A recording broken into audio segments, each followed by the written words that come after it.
যদি তারা এখানে এমপি হয়ে যায়, আপনারা তাদের কাছে যেতেও পারবেন না। এখান থেকে যাইতে হলে 50 মাইল। কয় মাইল?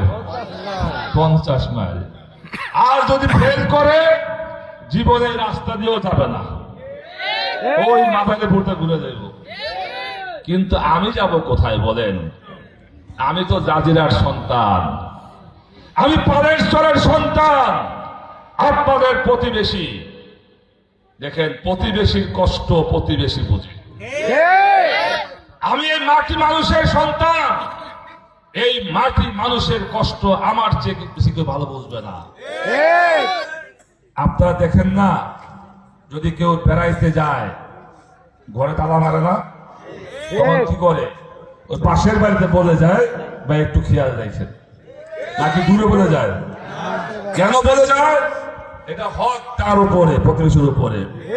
ঠিক আমি আপনাদের জাজিরার সন্তান, আপনাদের প্রতিবেশী, কারো আত্মীয়।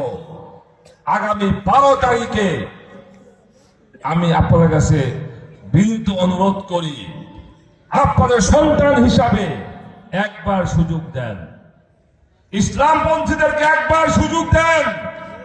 এই 54 বছরে বহু দলকে আপনারা ক্ষমতায় বসিয়েছেন। আজকে যারা ক্ষমতায় আসতে চায়, তারাও ক্ষমতায় ছিল না, কি বলেন? তারাও ক্ষমতায় ছিল, 3 বার ছিল। তাদের উন্নয়ন আপনারা দেখেছেন, তারা ব্যর্থ হয়েছে।